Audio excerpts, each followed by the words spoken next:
3 বছর আগে ক ও খ এর বয়সের গড় ছিল 16 বছর।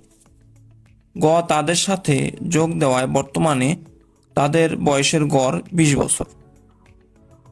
গ এর বয়স কত? প্রশ্নটি এসেছে রেজিস্ট্রার বেসরকারি প্রাথমিক বিদ্যালয়ের সহকারী শিক্ষক নিয়োগ পরীক্ষা 2011। তো আমাদের প্রথম যে অংশটা সেটা আমরা লক্ষ্য করি, বলছে 3 বছর আগে ক এবং খ এর বয়সের গড় ছিল 16 বছর। তাহলে আমরা লিখব 3 বছর আগে ক ও খ এর মোট বয়স আমরা একবারই বের করে নিলাম। কত হবে? 16 গুণ, যেহেতু দুইজন ক এবং খ, তাহলে আমরা 2 দ্বারা গুণ করব, তাহলে হচ্ছে 16 দুগুণ 32 বছর। কিভাবে বের করলাম সেটা আমরা দেখাচ্ছি এখানে শর্ট নোট হিসেবে। ক প্লাস খ এর বয়স ধরলাম এবং গড় অবশ্যই 2 দ্বারা ভাগ, সমান কত? 16। তাহলে এখান থেকে ক প্লাস খ এর বয়স সমান হবে 32। তা সেটা আমরা একবারে এভাবে 16 গুণ 2 সমান 32 বছর লিখে ফেলেছি। তাহলে বর্তমানে তাদের বয়স কত হবে? অবশ্যই তাহলে বর্তমানে যেহেতু পূর্বে 3 বছর আগে, তাহলে বর্তমানে 3 বছর যোগ হবে একজনের জন্য, তাহলে দুইজনের জন্য কত বছর যোগ হবে? 6 বছর যোগ হবে। তাহলে ক ও খ এর মোট বর্তমান বয়স 32 যোগ 6 বছর সমান 38 বছর।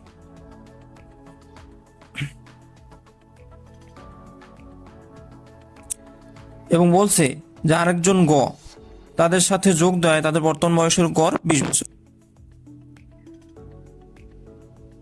তাহলে আমরা লিখতে পারি ক খ ও গ এর মোট বয়স সমান 20 গুণ, যেহেতু কয়জন আছে, একজন দুইজন তিনজন, তো 3 জনের বয়স 3 দ্বারা গুণ হবে মোট বয়সের ক্ষেত্রে, তাহলে 3 20 60 বছর।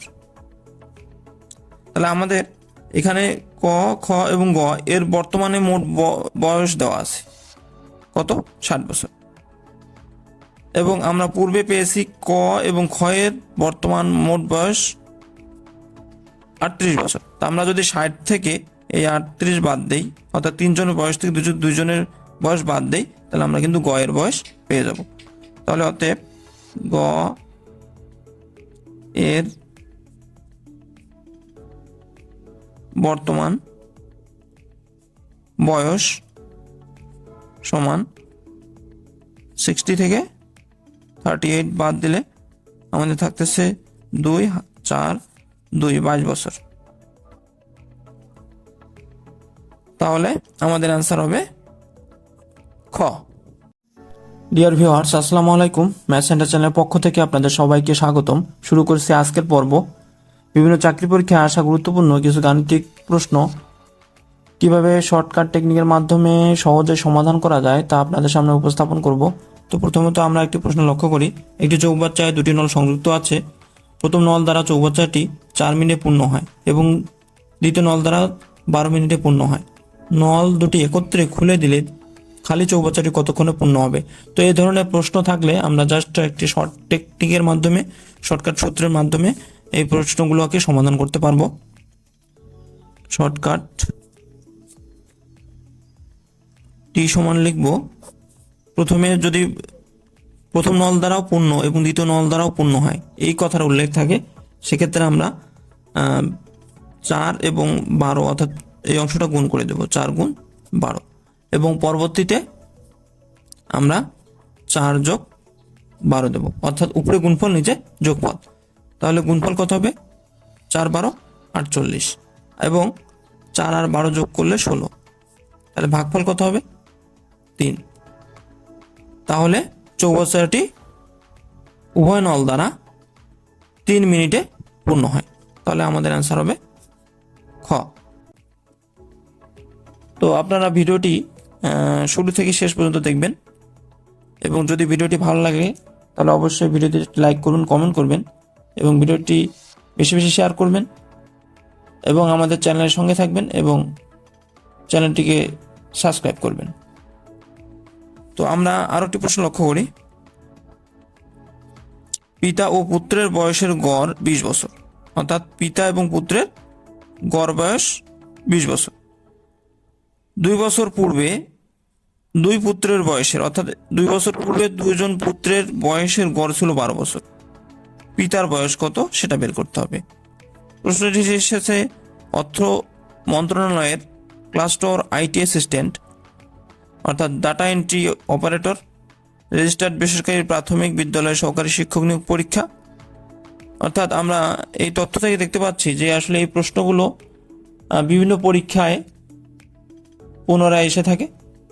সুতরাং আমরা এই অঙ্কগুলো খুব মনোযোগ সহকারে দেখব এবং কয়েকবার অনুশীলন করব, তাহলে এই অঙ্কগুলো আমাদের আয়ত্তে চলে আসবে এবং পরীক্ষায় আমরা খুব সহজেই অ্যান্সার করে আসতে পারবো। তাহলে আমাদের দেওয়া আছে পিতা ও পুত্রের গড় বয়স 20, তাহলে পিতা ও পুত্রের মোট বয়স কত হবে? 20 গুণ কত? দুইজন, যেহেতু পুত্র এবং পিতা দুইজন, তাহলে হবে 40 বছর। কিভাবে? পিতার বয়স যোগ পুত্রের বয়স ভাগ 2 সমান কত? 20। তাহলে পিতা ও পুত্রের বয়সের যোগফল কত হবে? 2 গুণ 20, 40 বছর। এটা আমরা একবারই, এভাবে বারবার না লিখে আমরা একবারই লিখে ফেলছি। বলছে 2 বছর পূর্বে দুই পুত্রের বয়সের গড় ছিল। 2 বছর পূর্বে দুই পুত্রের মোট বয়স একবারে বের করি। 2 পুত্র, তাহলে বয়সের গড় ছিল 12, 12 গুণ 2 সমান হবে 24 বছর। তাহলে বর্তমানে 2 পুত্রের বয়স কত? বর্তমানে 2 পুত্রের বয়স, তাহলে যেহেতু 2 বছর আগে ছিল, তাহলে 2 বছর পরে 2 যোগ হবে এক একজনের জন্য, তাহলে দুজনের জন্য কত যোগ হবে? 4 যোগ হবে। তাহলে 24-এর সাথে 4 সমান 28 বছর। তাহলে একজন পুত্রের বয়স কত? তাহলে বর্তমানে এক পুত্রের বয়স হবে 28 ভাগ 2 সমান 14 বছর।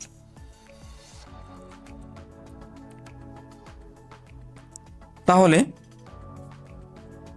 আমরা এখানে পিতার বয়সটা বের করব। পিতার বয়স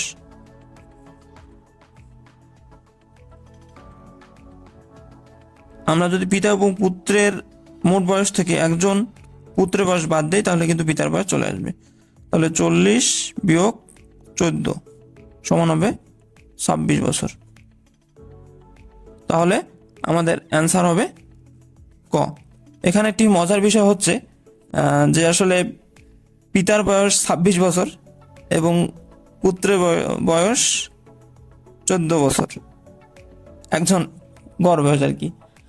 তো এখানে মজার বিষয় হচ্ছে যে গড়ে 12 বছর বয়সে পিতা বিয়ে করেছে, তা না হলে 26 বছর বয়সে একজন পুত্রের বয়স 14 বছর হয় না। এটা আসলে একটা মজার বিষয়, অর্থাৎ হয়তো বা মজা করে প্রশ্নকর্তা এই প্রশ্নটা করেছে। তো যাই হোক, আমরা আরো একটি প্রশ্ন লক্ষ্য করি। কোন শ্রেণীতে 20 জন ছাত্রীর বয়সের গড় 12 বছর,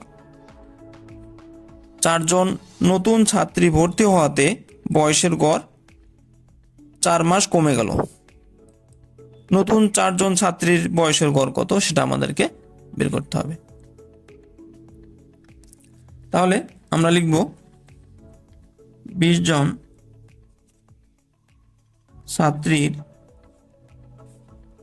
মোট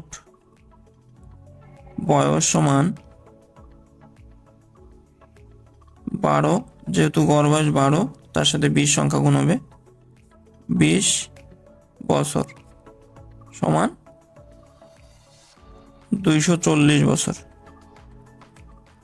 আচ্ছা, বলছে 4 জন নতুন ছাত্রী ভর্তি হওয়াতে বয়সের গড় 4 মাস কমে গেল। তাহলে 4 জন ছাত্রী নতুন ভর্তি হওয়ায়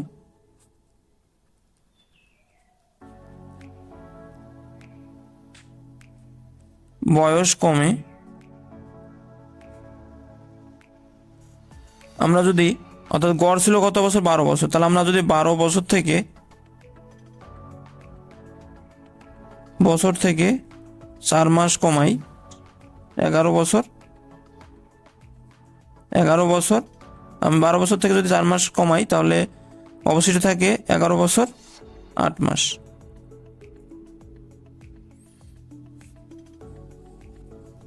তাহলে মোট ছাত্রী সংখ্যা এখন কতজন? 20 এবং 4, তাহলে 24 জন।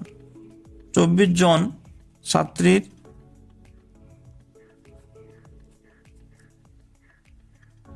মোট বয়স কত হবে? 24 গুণ 11 বছর 8 মাস সমান আমরা লিখতে পারি 264 বছর মাস। আমার মাসটাকে যদি বছরে কনভার্ট করে দেই তাহলে এখানে চলে আসবে 264 যোগ 16, এই 100, এটাকে 16 বছর হয়ে যায় কনভার্টে, সমান আমরা লিখতে পারি 280 বছর। এখন নতুন যে 4 জন ছাত্রী ভর্তি হয়েছে সেই 4 জন ছাত্রীর বয়সের সমষ্টি বের করব। তাহলে অতএব 4 জন ছাত্রীর মোট বয়স কত হবে? 280 থেকে 240 বাদ, তাহলে থাকলো হচ্ছে আমাদের 40 বছর। অর্থাৎ 280 থেকে 240 বাদ দিলে 40 বছর। যেহেতু 4 জন ছাত্রীর মোট বয়স, এখানে কিন্তু প্রত্যেক ছাত্রীর গড় বয়স, অর্থাৎ 4 জন ছাত্রীর গড় বয়স বের করতে বলছে। তাহলে গড় বয়স সমান আমরা 40কে 4 দ্বারা ভাগ করব, তাহলে পাবো হচ্ছে 10 বছর। তাহলে নতুন 4 জন ছাত্রীর গড় বয়স 10 বছর। তাহলে আমাদের অ্যান্সার হবে গ। তো ভিডিওটি ভালো লাগলে অবশ্যই আপনারা ভিডিওটিতে একটি লাইক করবেন, কমেন্ট করবেন, এবং চ্যানেলটি নতুন হওয়ায় আমাদের চ্যানেলের সাথে থাকবেন। চ্যানেলটি তো নতুন হলে অবশ্যই চ্যানেলটি সাবস্ক্রাইব করবেন এবং নতুন নতুন ভিডিও পেতে আমাদের চ্যানেলের সঙ্গেই থাকবেন। ধন্যবাদ সবাইকে।